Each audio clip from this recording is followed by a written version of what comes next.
नर्मदा के धरती पर आगमन को लेकर कई कथाएं और मान्यताएं प्रचलित हैं। एक प्रचलित मान्यता के अनुसार नर्मदा शिव की पुत्री हैं, जिन्हें अविनाशी होने के वरदान के साथ स्वयं भगवान शिव ने धरती पर भेजा था।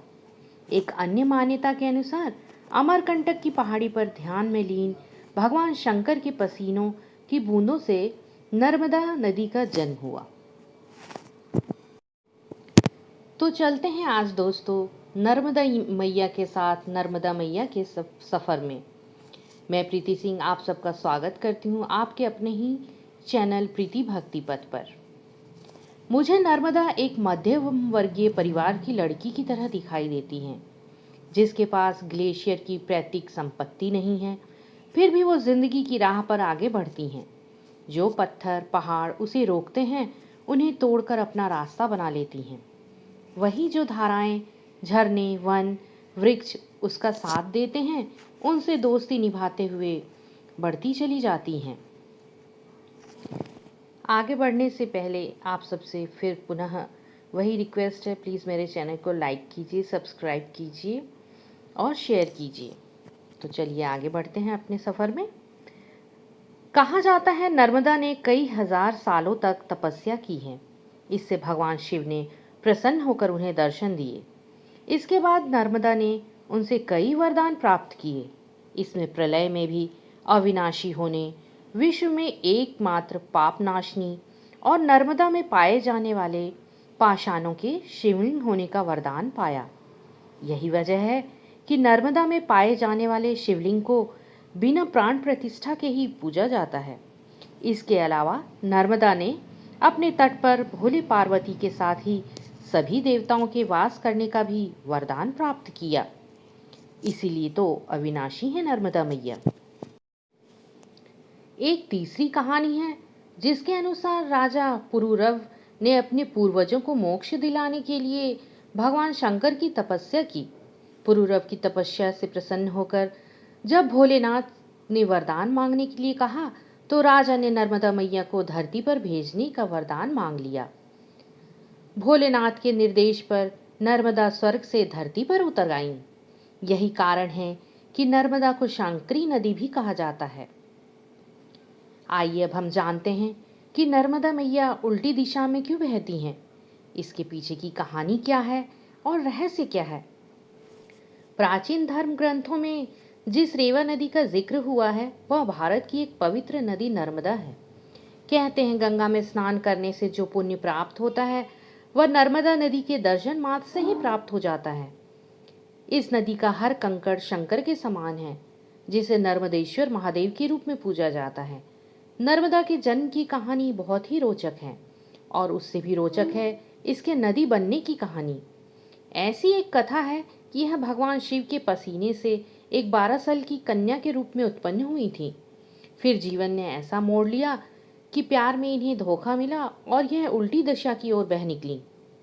नर्मदा नदी के बारे में कहा जाता है कि यह राजा मैखल की पुत्री थी। नर्मदा के विवाह योग्य होने पर मैखल ने उनके विवाह की घोषणा करवाई। साथ ही यह भी कहा कि जो व्यक्ति गुलबका वाली का पुष्प लेकर आएगा, राजकुमारी का विवाह उसी के साथ होगा। इसके बाद कई राजकुमार आए, लेकिन कोई भी राजा मैखल की शर्त पूरी नहीं कर सका। तभी राजकुमार सोनभद्र आए और राजा की गुलबकावली पुष्प की शर्त पूरी कर दी। इसके बाद नर्मदा और सोनभद्र का विवाह तय हो गया।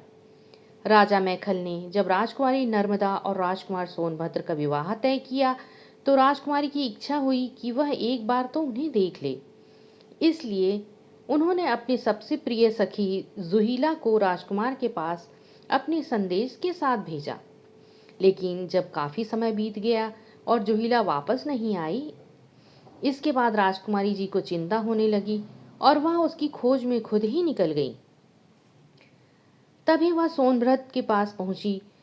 वहां पर उन्हें उनकी प्रिय सखी जुहीला के साथ सोनभद्र जी दिखे। यह देखकर उन्हें अत्यंत क्रोध आया।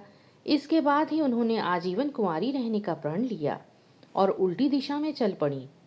कहा जाता है कि तभी से नर्मदा अरब सागर में जाकर मिल गईं, जबकि अन्य नदियां की बात करें तो सभी नदियां बंगाल की खाड़ी में मिलती हैं। मध्य प्रदेश और गुजरात की सीमा पर बसे आदिवासी अंचलों में नर्मदा को मोठी माई यानी बड़ी माँ के नाम से पुकारा जाता है। मध्य प्रदेश के लोक जीवन में नर्मदा पर रचे गए अनेक लोकगीत प्रचलित हैं। नर्मदा के उद्गम से लेकर सागर के संगम तक के सफर को जानने के बाद हमारे मन में नर्मदा मैया के लिए एक अलग ही कहानी बुननी शुरू हो जाती है। भारत की ज्यादातर विशाल नदियों से नर्मदा की यात्रा एकदम अलग है।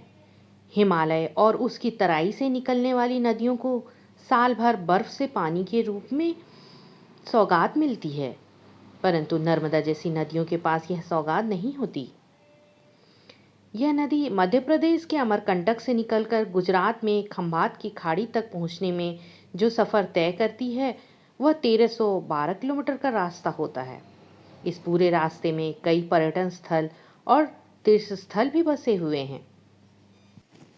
नर्मदा मैया के संबंध में मध्य प्रदेश के अंचलों में कई किस्से कहानियां हैं। एक कहानी के मुताबिक महेश्वर के नजदीक सहस्त्रभुज नामक राक्षस ने नर्मदा मैया को पकड़कर उसका रास्ता रोकने की कोशिश की थी। तब नर्मदा मैया उसके हजारों हाथों से सहस्त्र धारा बनकर छलांग मारकर आगे बढ़ गईं। महेश्वर के नजदीक ही सहस्त्रधारा नामक स्थल को लेकर यह कथा सुनाई जाती है। खैर, कहानी से हकीकत की दुनिया में लौटे तो कुंवारी नर्मदा मैया रोज पाइपलाइनों में होकर मध्य प्रदेश के लाखों घरों में पहुंचती हैं और जीवनदायिनी मां बन जाती हैं। हमारी तेज दौड़ती भागती जिंदगी में बिजली की कमी ना हो, इसलिए यह क्रोधित नवयुवती बांधों में बंध गईं और उसमें समा गईं। उनका उफनता वेग बांधों में शांत प्रवाह में तब्दील हो गया। हमें इतना कुछ देने वाली नर्मदा मैया के सामने आज कई चुनौतियां हैं। सहायक नदियां सूख रही हैं, जंगल खत्म हो रहे हैं और नर्मदा से लेना और लेते ही चले जाना हमारी प्रवृत्ति बन गई है। अगर हम खबरों की माने तो अमरकंटक से खंभात तक के रास्ते में नर्मदा मैया के सामने बहुत ही चुनौतियां हैं, जो बहुत बड़ी बड़ी हैं और कठिन हैं और जो बढ़ती ही जा रही हैं। आमतौर पर रोशनी से जगमगाती हुई घाटों को नदी की भलाई का पैमाना मान लेते हैं हम। यदि नदी के भीतर बहुत सारी समस्याएं हैं तो बाहर की जगमगाहट वैसी ही है जैसे किसी बीमार व्यक्ति को अच्छे वस्त्र पहना दिया जाए और सामने लाकर खड़ा कर दिया जाए और कहा जाए कि यह बिल्कुल ठीक है, बिल्कुल सही है।